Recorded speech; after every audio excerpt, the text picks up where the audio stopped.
مانو، شرک نہ کرو، والدین سے احسان کرو، یتیموں کا، یہ ساری باتیں تھیں، اور بخل نہ کرو، عبادات کا خرچ اخراجات کا ذکر تھا۔ تو عبادات میں سب سے بڑی چیز نماز ہے، تو اس میں طہارت کی ضرورت ہے، اس کی کچھ شرائط کا ذکر ہے۔ تو آج کی آیتوں میں پہلے اس کا ذکر ہے، تاکہ انسان کی جو تکمیل ہے طہارت کی، عقیدے کی تطہیر ہو اور عمل کی تطہیر ہو۔ عقیدے کی تطہیر یہ ہے کہ اللہ کو ایک مانے، قیامت کا یقین کرے، اور جسمانی تطہیر یا صفائی یہ ہے کہ روحانی تطہیر یہ ہے کہ نماز پڑھے اور نماز کے لیے وضو کرے۔ تو اس میں خاص طور پر نماز کا ذکر ہے۔ یا ایھا الذین آمنوا لا تقربوا الصلاۃ، اے ایمان والو نماز کے نزدیک نہ جاؤ۔ اب تو آپ تو بڑے خوش ہو گئے، نماز کے قریب بھی نہیں جانا۔ لا تقربوا، قریب نہ ہونا، الصلاۃ، نماز کے۔ لیکن کب؟ وانتم سکارا، جب تم نشے میں ہو۔ تو کوئی مسلمان نشہ کر سکتا ہے؟ حتی تعلموا، یہاں تک کہ سمجھنے لگو، ما تقولون، جو کہتے ہو، نماز میں کیا کہہ رہے ہو، اس وقت تک نماز کے قریب نہ جانا جب تک کہنے والی بات کو خود تمہیں پتہ چل رہا ہو کہ تم کیا بول رہے ہو۔ ولا جنباً، اور نہ قریب ہو جنابت والا نماز کے، یعنی نماز نہ پڑھے۔ اس جنوباً کا تعلق آگے ہے حتی تغتسلوا کا، یہاں تک کہ غسل کر لے۔ بیچ میں جو ہے نا ایک استثناء ہے، الا عابری سبیل، مگر راہ چلتے ہوئے۔ عابر سبیل کہتے ہیں راہ کو نا، کن فی الدنیا کا عابر سبیل، حدیث میں ہے نا کہ دنیا میں ایسا ہو جیسے کوئی راہ چلتا ہوتا ہے، اتنی توقعات رکھ دنیا کے ساتھ۔ تو عابرین سبیل تھا، تو یہ مضاف مضاف الیہ، اگر نون جو تھا وہ اعرابی وہ گر گیا بیچ میں سے، ٹھیک ہے، تو عابری ہو گیا۔ الا عابری سبیل، مگر راہ چلتے ہوئے، یعنی مسافر اگر تم ہو تو پھر تم پر یہ شرط نہیں ہے کہ تم ضرور غسل کرو، اس کے لیے تیمم کی بھی کا حکم ہے، وہ آگے آ رہا ہے۔ یعنی یہ قرآن مجید کا انداز ہے کہ ایک چیز کا جب حکم ہوتا ہے تو اگر اس میں کوئی استثناء ہو، کوئی اس میں سے کسی چیز کو نکالنا ہو، تو اس کو اس حکم کے کمپلیٹ ہونے سے پہلے درمیان میں رکھ دیتا ہے۔ سورۃ الانفال میں آپ دیکھیں گے کہ لڑائی میں پیٹھ پھیر کر بھاگنا جو ہے، اس کو بہت بڑا ناقابل معافی گناہ قرار دیا ہے، لیکن اس وہاں وہاں پہ اللہ کے بعد آتا ہے کہ اگر تم اللہ متحیزاً لقتال او فئۃ، یعنی چال دینے کے لیے دشمن کو، یا اپنی جماعت سے واپس ملنے کے لیے اگر تم پیٹ پھیر کے ملتے ہو تو پھر تو تم پہ پکڑ نہیں ہے۔ لیکن جو ایسا ان دو شروط کے علاوہ اگر پیٹ پھیرے گا تو فقط باء بغضب من اللہ، تو اللہ کے بڑے غصے کو دعوت دے گا۔ تو وہاں بھی بالکل آیت کو آپ دیکھیں گے کہ بیچ میں اللہ کے ساتھ یہ ہے اس کا ذکر۔ اور وہ دوسری اس کی مثال اگر آپ لے سکتے ہیں تو جو آدمی کلمہ کفر کہتا ہے تو اس کی اجازت نہیں ہے الا یہ کہ وہ اگر کلمہ کفر کہہ کر بظاہر اپنی جان بچا لے تو دل میں نہ کہو۔ یہ سورۃ النحل میں ہے، آیت میرے ذہن سے نہیں آ رہی اس وقت، لیکن یہ دو تو اسی طرز پہ یہ آیت آپ دیکھیں، حتی تعلموا ما تقولون یا ایھا الذین آمنوا لا تقربوا الصلاۃ، ایمان والو نماز کے قریب۔ اب یہ نماز کے قریب جانے کا کیا مطلب؟ نماز کوئی چیز ہے کہ اس کے قریب جائے گا آدمی؟ تو اس سے بعض علماء نے کہا کہ یعنی موضع صلاۃ جو ہے، مسجد جو ہے، اس کے قریب بھی مت جاؤ جب تم حالت ناپاکی میں ہو، نشے کی حالت میں ہو۔ انتم سکارا کہتے ہیں جو بالکل مدہوش ہو، اس میں تفصیل ہے یہ۔ تو یہ ہے کب اسلام کے اس زمانے کا حکم جس وقت تک شراب پہ حرمت کا بھی آرڈر نہیں آیا تھا، کیونکہ یہ تدریج کے ساتھ حکم نازل ہو رہا تھا۔ جس معاشرے میں شراب عام تھی، جیسے اب یورپ میں جاتے ہیں تو وہاں پہ سرو کی جاتی ہے ہوٹلوں میں نارمل پانی کی طرح، تو عرب معاشرے میں عام تھی، تو اسلام کی حکمت نے فوراً اس کو بند نہیں کیا، بلکہ آپ نے سورہ بقرہ میں دیکھا کہ یسألونک عن الخمر والمیسر، آپ سے جوئے اور شراب کے بارے میں پوچھتے ہیں، قل فیہما اسم کبیر، وہاں اس کی شناعت ڈال دی کہ یہ اس میں گناہ ہے بس، اور اس میں فائدہ بھی ہے، کیونکہ پینے والے کہتے ہیں پی کر ہم جو ہے نا بالکل اپنے کو فریش محسوس کرتے ہیں، یا ایسی باتیں سنتے ہیں جو ان سے۔ اب یہاں پہ سورۃ النساء میں گویا اب یہ لا تقربوا الصلاۃ کافر کے لیے تو نہیں ہے، تو نماز ہی نہیں پڑھتا نا، وہ کہاں نماز پڑھے گا؟ تو وہ مسلمان تھے لیکن حکم ابھی تک نہیں آیا تھا شراب کی حرمت کا، اور اس کے متعلق حضرت عمر سوال کرتے تھے کہ شراب کے متعلق کوئی حکم، تو وہ پہلی آیت اتری، یہ قرطبی میں پڑھ رہا تھا۔ دوسری بار انہوں نے کہا کہ یا اللہ کوئی ایسا حکم، یہ آیا یا اللہ کوئی فیصلہ ہی کر دے، تو پھر سورۃ المائدہ میں آیا فَهَلْ أَنْتُمْ مُنْتَهُونَ إِنَّمَا الْخَمْرُ وَالْمَيْسِرُ وَالْأَنْصَابُ وَالْأَزْلَامُ رِجْسٌ مِّنْ عَمَلِ الشَّيْطَانِ فَاجْتَنِبُوهُ لَعَلَّكُمْ تُفْلِحُونَ۔ وہاں پہ فَاجْتَنِبُوهُ یعنی اب تم پہ منع گیا، إِنَّمَا يُرِيدُ الشَّيْطَانُ أَن يُوقِعَ بَيْنَكُمُ الْعَدَاوَةَ وَالْبَغْضَاءَ فِي الْخَمْرِ وَالْمَيْسِرِ وَيَصُدَّكُمْ عَنْ ذِكْرِ اللَّهِ وَعَنِ الصَّلَاةِ فَهَلْ أَنْتُمْ مُنْتَهُونَ۔ ابھی تم رکتے ہو کہ نہیں رکتے؟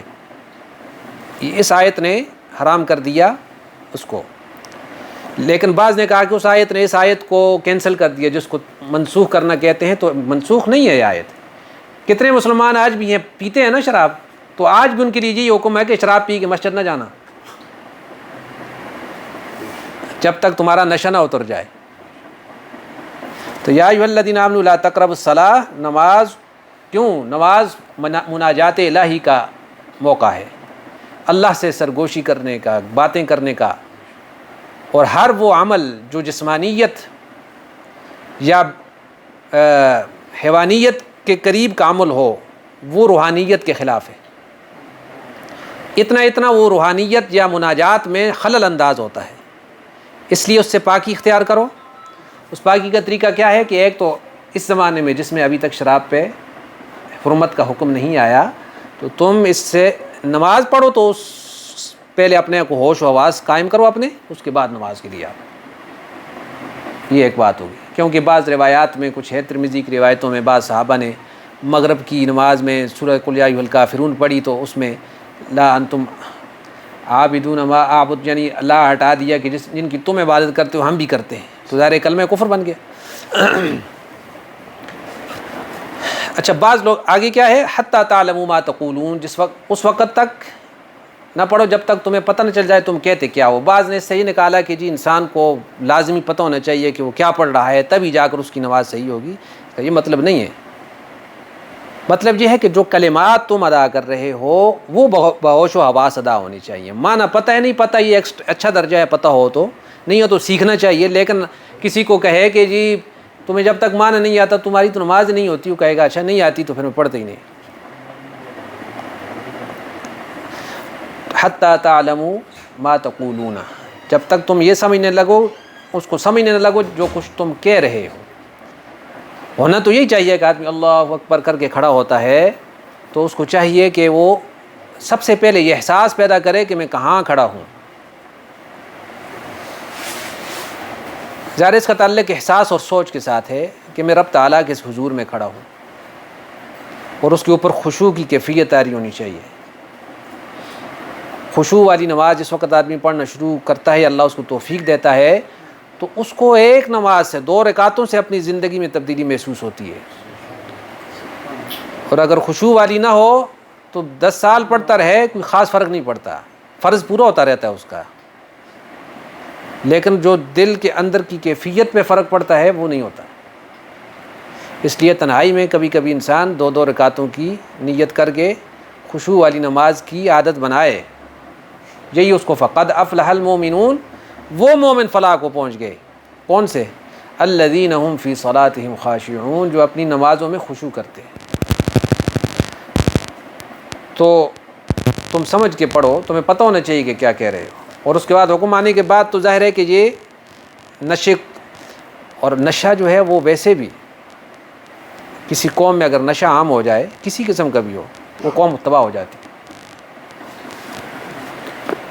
1908 میں امریکہ میں قانون پاس کیا گیا کہ جی شراب پہ پابندی ہے، کیونکہ ایکسیڈنٹ ہو رہے ہیں، لوگ پاگل ہو گیا آدمی، اس کو پتہ نہیں دماغ، تو نقصان پہ نقصان ہو رہے تھے بہت زیادہ، تو انہوں نے قانونی بل کے ذریعے اور پھر جب کچھ سال کے بعد یا 6 مہینوں کے بعد انہوں نے چیک کیا کہ کیا فرق پڑا، تو اور زیادہ لوگوں نے، جو قانون تو ظاہر ہے کہ زہر پہ پابندی لگاتا ہے نا، تو لوگوں نے گھروں میں بٹیاں بنا کے شرابیں بنا کے پینا شروع کر دی. انہوں نے کہا کوئی فرق نہیں پڑتا، چھوڑو اٹھاؤ قانون.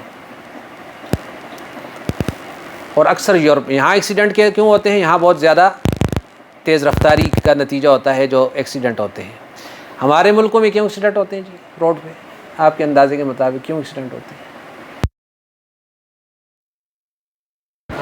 قانون انڈیا پاکستان کی بات، پاکستان میں ٹھیک ہے شراب، لیکن اتنا نہیں ہے، سختی ہے، پھر بھی معاشرے کی ایک دباؤ ہے. ہمارے ملکوں میں 2 وجہ سے، یا تو گاڑی بہت زیادہ پرانی ہوتی ہے جس کی بریک ہی نہیں لگتی. صحیح ہے جی. اب گیس، کل میں پڑھ رہا تھا اسلام آباد جیسے سٹی میں ڈرائیور اور ایک عورت اور اس کی بچی جو ہے، وہ جو پیچھے سلنڈر رکھا ہوا ہے گیس کا، اس میں گیس بھرواتے ہوئے سلنڈر پھٹا ہے اور دونوں ماں بیٹیاں موقع پہ ختم ہو گئی. یعنی ہمارے ہاں سیفٹی کا کچھ پتہ ہی نہیں ہے. اس کو کہتے ہیں اپنے ہاتھوں سے اپنے کو ہلاکت میں ڈالنا. تو نشہ کیا ہے؟ نشے میں آدمی بیٹھا ہے تو اس کو تو پتہ نہیں ہے. اگر ڈرائیونگ سیٹ پہ بٹھائیں گے، پیچھے 10 آدمی بیٹھے ہوں، سارے گئے. نوجوان نسل جو ہے وہ نشہ کرتی ہے. غلط محفلوں میں بیٹھ کے لوگ، سگریٹ سے شروع ہوتی ہے بات، پھر چرس ہے، افیون ہے، پھر شراب ہے، پھر پتہ کیا کیا ہے، اور عقل معاف ہو جاتی ہے. اور نشہ کرنے والی کی نماز قبول ہی نہیں ہے. وہ اگر پڑھے بھی نا نہیں قبول، جب تک نشہ نہیں اس کا اترتا. اس لیے کوشش فرمائیں کہ اپنے آپ کو بھی اور اپنی اولادوں کو بھی، کہ اللہ تعالیٰ ان کو محفوظ رکھے. ہمارے قریب کا ایک ڈاکٹر تھا، فوت ہو گیا. وہ خود ڈاکٹر تو نہیں تھا، لیکن بیٹوں کو اس نے باقاعدہ ڈاکٹر بنایا تھا. خود کمپاؤنڈر ٹائپ آدمی تھا. تو 3 بیٹے تھے اس کے، اچھے خوبصورت جوان، اور ڈاکٹر باقاعدہ پورا جیسے MBBS ڈاکٹر. ایک دن آیا، ہمارے گھر کے قریب ہی ان کی زمینیں تھیں، تو اس کا رنگ میں نے دیکھا تو پیلا پڑا ہوا نا. تو میں نے کسی سے پوچھا اس کو کیا بات ہے؟ اس نے کہا کہ جی بات یہ ہے کہ یہ ہے تو ڈاکٹر، لیکن یہ پاؤڈر کے نشے پہ لگ گیا ہے، افیون کے نشے پہ لگ گیا ہے. اور پھر پتنی مر بھی گیا تھا وہ بیچارہ اسی نشے کے چکر میں. میں اسکول پڑھاتا تھا ادھر مانچسٹر سٹی میں، تو صبح میں سٹی کے اندر کی بات کر رہا ہوں. اس اسکول کی بلڈنگ کے باہر جو ہے نا ایک گلی تھی. اس گلی میں نوجوان لڑکے اوپر چادریں ڈالی ہوئی، کوئی ادھر جھوم رہا ہے کسی کی. آپ نے دیکھا ہوگا نشئی کی جو کیفیتیں ہوتی ہیں، وہ آپ بھی میری آنکھوں کے سامنے پھر رہے ہیں وہ نوجوان لڑکے. اور وہاں پہ میں نے کسی سے پوچھا یہ یہاں کیا کر رہے ہیں؟ انہوں نے کہا کہ جی یہ ساتھ والے گھر سے سپلائی ہوتا ہے، تو اس لیے یہ یہاں پہ آپ کو صبح ملتے ہیں. یہ جیسے ہی موقع ملتا ہے تو وہ گھر والے بدبخت جو ہیں ان کو نشہ دیتے ہیں. تو ایک زندہ لاش ہوتا ہے نشئی آدمی. اس لیے دعا کریں کہ اللہ اس امت سے جو ہے نا اس نشے کی کیفیت کو اور اس خباثت کو بھی ختم فرمائے. تو دوسرا جو تھا، یہ پہلی تھی ولا جنوبا الا عابری سبیل، اور جنابت کی حالت میں نماز نہیں پڑھی جا سکتی، کیونکہ یہ بھی انسان کی کیفیت جو ہوتی ہے خدا کی حضوری میں پیش ہونے کی کیفیت نہیں ہے یہ. کیونکہ یہ حیوانی ہے تو ٹھیک ہے، جائز کام ہے، بیوی کے ساتھ انسان جو ہے وہ ملاقات کرتا ہے، لیکن ہے یہ حیوانیت پہ مبنی کام ہے، یعنی روحانیت سے الٹ ہے یہ. اب آپ دیکھیں نا، جب روحانیت کو آپ قائم کرنا چاہتے ہیں تو کیا ہے؟ وضو کرو، اعتکاف کرو، رمضان المبارک میں دور رہو، ہر اس تقاضے سے جو آپ کو جسمانیت کے تقاضا ہو اس سے دور ہو جائیں گے تو آپ پہ روحانیت کھلے گی. تو عابری سبیل، مگر راہ چلتے ہوئے کی 2 تفسیریں ہوئی ہیں. ایک یہ کہ آپ سفر میں ہیں تو پھر تو آپ پہ پابندی نہیں ہے غسل کی، حتیٰ تغتسلوا، یہاں تک کہ تم غسل کر لو، ٹھیک ہے جی. لیکن بعض نے کہا کہ عابری سبیل سے مراد یہ ہے کہ آپ کا گھر، آپ اس حالت میں ہیں کہ نشے میں ہیں، یا اس میں نہیں، نشے میں نہیں، اس حالت جنب میں ہیں، تو آپ کا گھر ایسی جگہ سے ہے کہ آپ کو مسجد سے گزرنا ہے تو اس کے بغیر چارہ کار نہیں تو آپ گزر سکتے ہیں. یعنی یہ استثناء دیا ہے.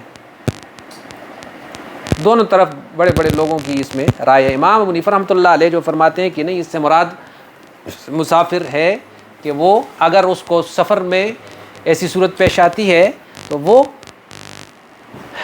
غسل کے لیے اگر پانی میسر نہیں، ٹھیک ہے جی. بعض لوگ کیا کرتے ہیں، سخت سردی میں، اور ایسا واقعہ ہو گیا کسی حدیث پاک میں ہے، اور کہ ایک سفر میں نکلے صحابہ کرام تو ایک آدمی کو غسل جنابت ہوا. غسل جنابت سے مراد یہ ہے کہ اس کو احتلام ہو گیا، تو اس پہ غسل، تو ٹھنڈا پانی، اس کے سر میں کوئی زخم تھا، تو اس کو کہا کہ جی تو نہائے گا نہیں جب تک تو نہیں ہوگا، تو نہایا اور مر گیا آدمی. زخم کھل گیا یا کچھ، یا سردی کی وجہ سے، ابھی میں بھول رہا ہوں، ان دونوں میں سے کوئی بات تھی. تو نبی کریم صلی اللہ علیہ وسلم کے پاس جب واقعہ آیا تو آپ نے فرمایا تم نے تو اپنے بھائی کا قتل کیا. یعنی آپ کو مسئلہ کا پتہ نہیں تھا تو کیوں زور دیا اس پہ کہ جو ہے تم غسل کرو ہی کرو. یہی حالت وہاں پہ ہے بھی انسان کو جہاں پانی نہیں ہے. تو آگے اگلی آیت میں ہم پڑھیں گے بھی. اگر سفر میں ہے آدمی، بہت زیادہ سردی ہے، گرم پانی میسر نہیں، تو کیا کرے گا؟ وہ یہ کرے گا کہ وہ سمپل سادہ وضو کرے اور تیمم کر لے. ٹھیک ہے جی. اگر اتنا پانی ہے کہ جس سے وہ وضو کر سکتا ہے، اگر وہ بھی نہیں کر سکتا تو تیمم کر لے اور نماز پڑھ لے. اس کو نہلایا تو وہ مر جائے گا بیچارہ، یا اس کی بیماری زیادہ ہو جائے گی. تو عابری سبیل، راستے میں چلتے ہوئے انسان کو اجازت ہے کہ وہ غسل نہ کرے. وَإِن كُنتُم مَرْضَىٰ، اب تفصیل ہے اس کی. اور اگر تم مریض ہو، نمبر 1، او علی سفر، یا سفر میں ہو. اب جن لوگوں نے کہا کہ پہلی آیت میں عابری سبیل سے مراد سفر نہیں ہے نا، وہ کہتے ہیں کہ آگے زیادہ ذکر آ رہا ہے، لہٰذا سے عابری سبیل سے مراد وہی مسجد کی گزرگاہ ہے کہ اس کے گھر میں اس کے ساتھ ہوتا ہے نا بعض دفعہ. اور خود مسجد نبوی علیہ الصلوۃ والسلام میں جو حجرات تھے، وہ آپ علیہ الصلوۃ والسلام کے گھر کا حجرہ سیدھا مسجد میں کھلتا تھا. حضرت علی کے گھر کا دروازہ سیدھا مسجد میں کھلتا تھا. مسجد کیسا تھا؟ بعض صحابہ کے گھر کے دروازے سیدھے مسجد میں کھلتے تھے. نبی اسلام نے مرض الوفات میں کیا فرمایا تھا کہ سارے دروازے بند کر دو سوائے صدیق اکبر کے گھر کے دروازے، اس کو بند نہیں کرنا، یہ مسجد میں کھل سکتا ہے. یہ ادھر سے ہیں باب صدیق اکبر، جا کے دیکھنا کہاں پہ ہے، آج بھی لکھا ہوا وہاں پہ. تو کیفیت پہ بھی منحصر. ہم اپنے گھروں کو سوچتے ہیں نا، ہم تو کوشش کرتے ہیں مسجد سے جتنا دور ہو گھر، تو وہ مسجد کے ساتھ جڑے ہوئے تھے گھر. تو عابری سبیل کا کوئی مفہوم اس بیک گراؤنڈ میں بنتا بھی ہے. اچھا جی. وَإِن كُنتُم مَرْضَىٰ، ایک آسمانی رکاوٹ ہے جس کو مرض کہتے ہیں. آپ کو پتہ نہیں ہے، اللہ سب کو بچائے. کوئی مرض آ گئی انسان پہ، ایسی مرض ہے جس میں ڈاکٹر کہتا ہے کہ اگر تم پانی کو ٹچ کرو، پانی ہے لیکن وہ منع کرتا ہے کہ اور زیادہ ہو جائے گا مرض، یا پانی ہے ہی نہیں ہے، سفر میں ہے. دو صورتیں ہو گئیں. او علی سفر، یا سفر میں ہے اور پانی نہیں ہے. عربوں میں اس وقت ظاہر ہے کہ پانی نایاب چیز ہوتی تھی، مشکیزیں میں لے کے جاتے تھے ساتھ. اور پینے کے لیے، اگر پینے کے لیے ہے، نہانے یا وضو کے لیے نہیں ہے تو کیا کرے؟ پینے کے لیے رکھے، کیونکہ جان بچے گی تو وضو کرے گا، وضو کیا تو جان نہیں بچے گی، پھر اللہ کے حضور پہنچ جائے گا. دوسرے ٹائم پانی پینے کی ہی نہیں ہے، سارا میں. او جا، تیسری چیز، او جا احد منکم من الغائط، یا آیا ہے تم میں سے کوئی شخص جائے ضرور سے. الغائط کہتے ہیں ایسی جگہ جو نشیبی جگہ ہو، نیچے بیٹھی ہوئی جگہ. عرب، چونکہ یہ عرب کے محاورے پہ اترا ہے قرآن نا، تو اس زمانے میں کیا ہوتا تھا، گھروں میں لیٹرینیں نہیں ہوتی تھی. یہ آج کا رواج ہے نا، گھروں میں ضرورت بھی بن گئی. بڑے شہروں میں اب کہاں جائے گا انسان، لیکن اس زمانے کا جو ماحول تھا اس میں کیا ہوتا تھا کہ آبادی سے باہر نکل کے، جیسے دیہاتوں میں آج بھی لوگ جاتے ہیں باہر دور، تو پھر نشیبی زمین دیکھتے تھے جو نیچے بیٹھی ہوئی زمین ہو اور کوئی جھاڑ اس کے ارد گرد ہو، تو وہاں پہ اپنی ضرورت کو پورا کرتے تھے. تو قرآن نے صریح لفظوں میں نہیں کہا ایسی چیزوں کو، یعنی ملفوف کر کے، کہ ضرورت کی جگہ پر انسان اگر ضرورت کی جگہ سے ہو گیا ہے، یعنی اپنی تبھی جو ضرورت ہے اس کو پورا کر کے آ رہا ہے. غوطہ اسی سے نکلا ہے نا، غوطہ بھی ایسی جگہ پہ لگایا جاتا ہے نا، تو وہ ایسی زمین جو نیچے بیٹھی ہوتی ہے اس کو غائط کہتے ہیں. اب شاید آپ کو یاد رہے معنی. او جا احد منکم من الغائط، یا تم میں سے کوئی آدمی جائے ضرور سے، ضرورت کی جگہ سے آئے. او کتنی ہوگی حالتیں؟ 3. اب چوتھی دیکھیں، او لامستم النساء، یا پاس گئے ہو عورتوں کے. مس کہتے ہیں ٹچ کرنے کو، عورت نے تمہیں مس کیا ہو اور تم نے عورت کو مس کیا ہو. پھر اختلافات ہیں کہ یہ ٹچ کیا ہو تو اس کو وضو ہے یا نہیں ہے، لیکن اس سے مراد علماء کہتے ہیں کنایا ہے عورت کے ساتھ ہم بستری سے اپنی. تو قرآن پاک نے اس کو ایک لفظ میں چھپا کے رکھا ہے اس کے حساب سے. تو 4 باتیں ہو گئی.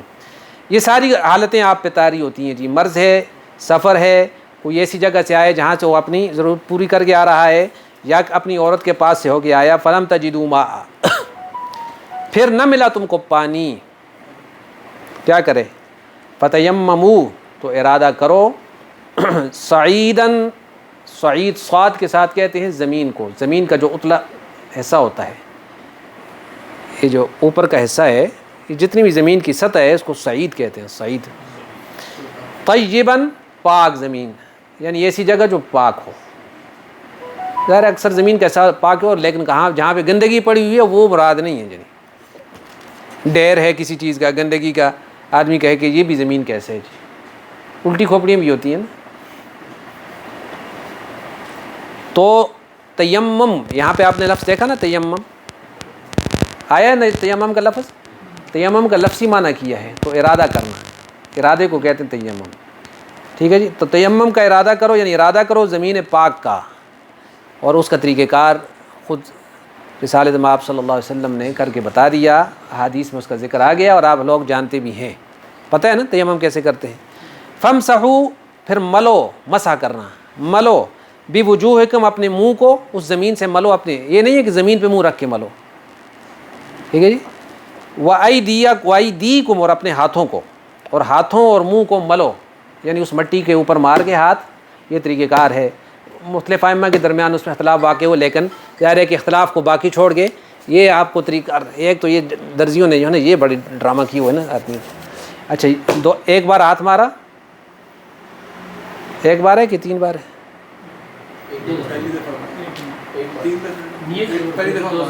ہاں جی,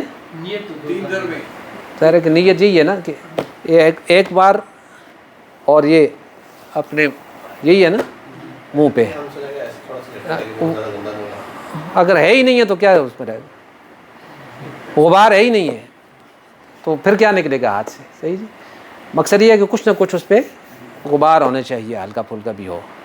اور دوسری بار یہ ہے, دوسری بار مار گئے پھر یہی ہے نا یہاں پہ, اور یہ آپ کی جو یہ بھی اللہ کی مہربانی دیکھیں کہ اللہ تعالیٰ نے آسان کر دیا کہ مٹی جو ہے یہ تمہارے جسم کا حصہ ہے اور یہی تمہیں پاک کرے گی.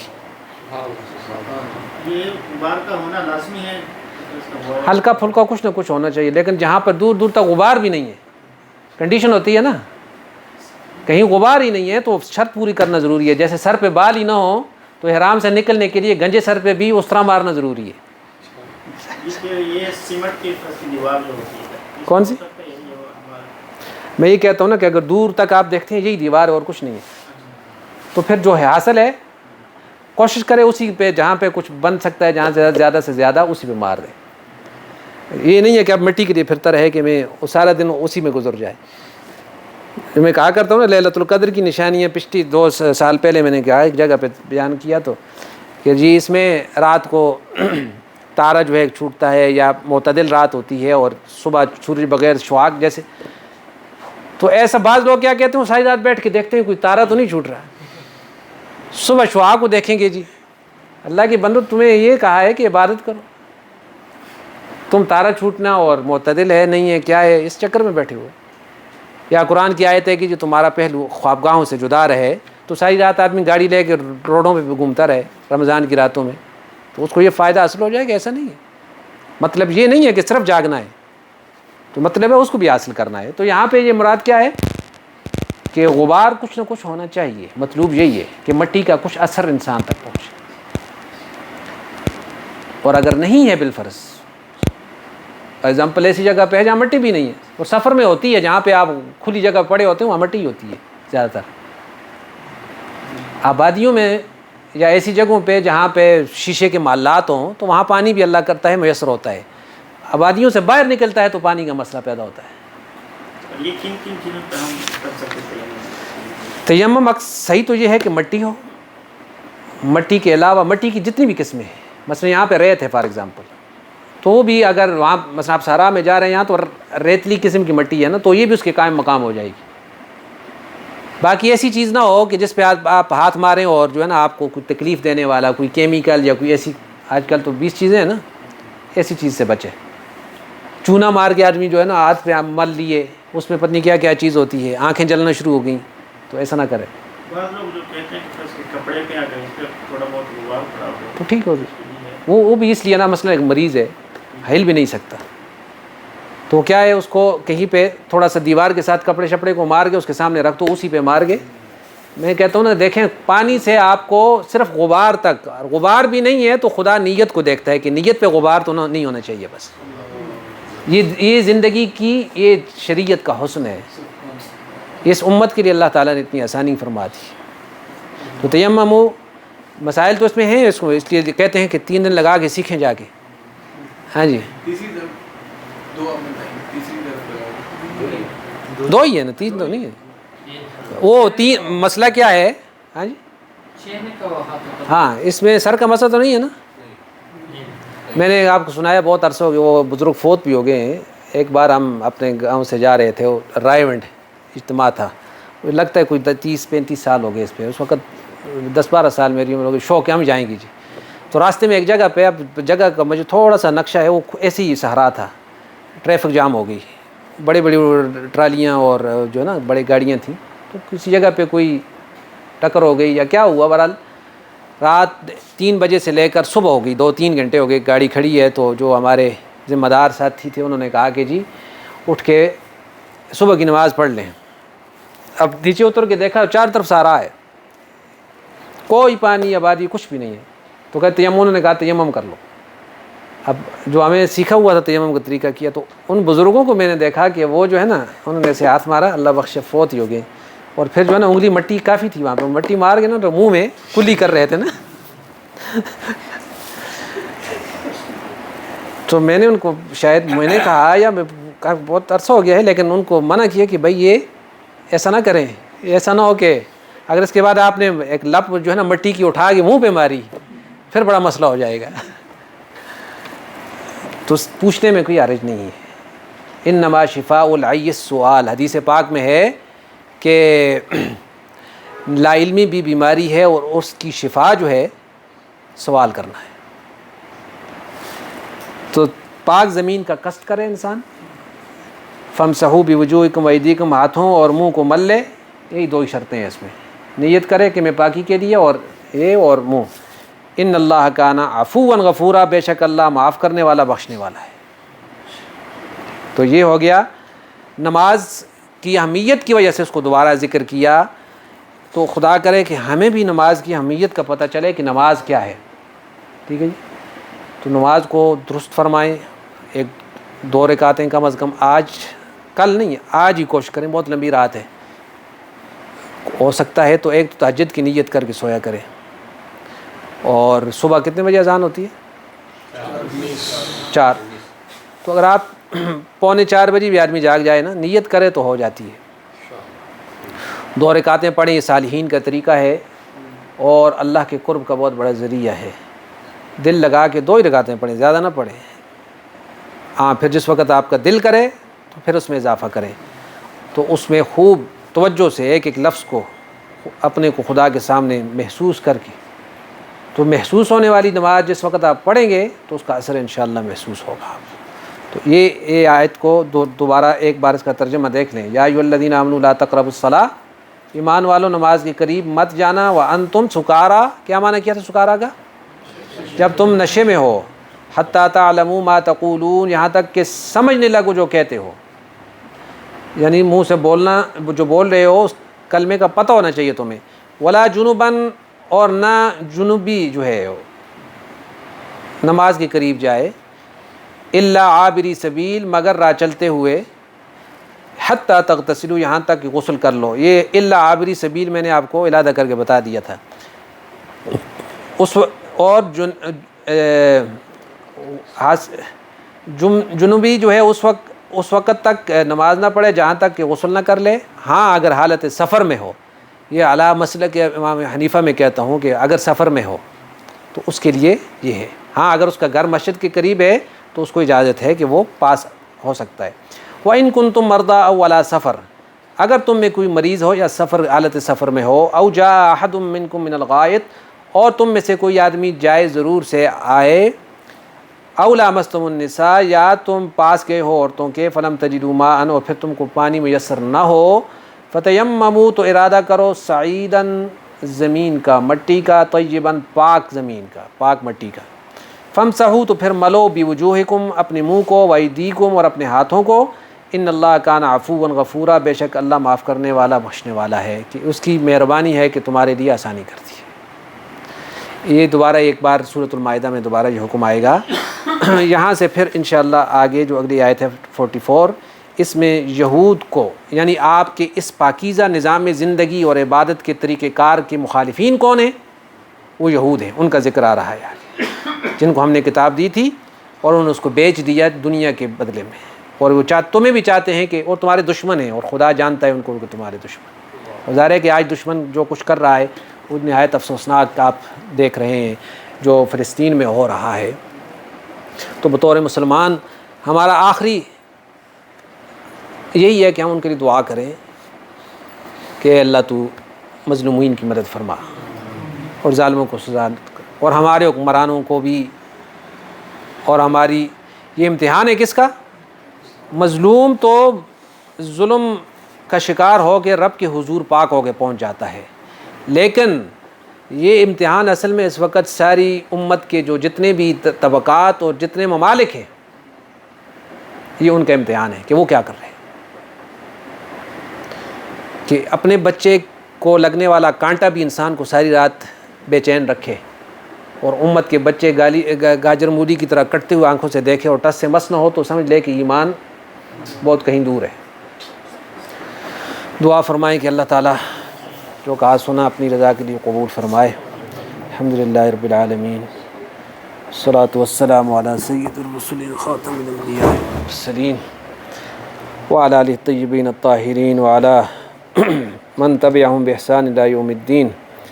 اللهم انصر الإسلام والمسلمين، اللهم أيد الإسلام والمسلمين، اللهم انصر عساكر المسلمين، اللهم انصر من نصر دين محمد صلى الله عليه وسلم وجعلنا منهم، واخذل من خذل دين محمد صلى الله عليه وسلم ولا تجعلنا منهم، اللهم ألقي على يهود العذاب كما لعنهم وطردهم من رحمتك، اللهم لعن الكفرة الذين قاتلون رسولك ويكذبون رسولك، اللهم زلزل أقدامهم، اللهم دمر ديارهم، اللهم انزل بأسك الذي لا ترده عن القوم المجرمين۔ اے اللہ تو مظلومین کی مدد فرما، ظالموں کو سزا نصیب فرما، یا اللہ ہماری آنکھوں کو ٹھنڈک نصیب فرما ظالموں کو سزا دے کر۔ یا اللہ ہم کمزور اور عاجز ہیں، اور ہم ضعیف اور لاچار ہیں، اور ہمارا کوئی مددگار نہیں تیرے سوا، کوئی حافظ نہیں، کوئی مددگار نہیں۔ یا اللہ ہم عاجز ہیں، اور ظلم پہ ظلم ہماری اس امت کے بچے اور عورتیں اور جوان اور بوڑھے سہ رہے ہیں۔ یا اللہ تو اپنی مدد کے اور نصرت کے فرشتے بھیج کر ان کی مظلوموں کی مدد فرما۔ اے اللہ ہم تجھ سے یہ دعا کرتے ہیں اور تیرے حضور یہ اپنی عاجزانہ درخواست کرتے ہیں، اے اللہ تو ہماری دعا کو قبول فرما کر، یا اللہ تو مظلوموں کی مدد فرما۔ یا اللہ تیری مدد کے ساتھ ہی فتح مل سکتی ہے، اور تو نے خود فرمایا اذا جاء نصر اللہ والفتح، اے اللہ تو فتح اور نصرت کو پیدا فرما، آسمان سے فتح و نصرت کو پیدا فرما۔ اے اللہ تو زمین میں جو مسلمان ہیں ان کے دلوں میں حرکت پیدا فرما، ہم سب کے دل میں کوئی حمیت پیدا فرما۔ اے اللہ تو ظالموں کو سزا دے، اے اللہ تو ان کی مہلت کو ختم فرما۔ اللہم صلی وسلم علی نبینا محمد وآلہ وصحبہ اجمعین۔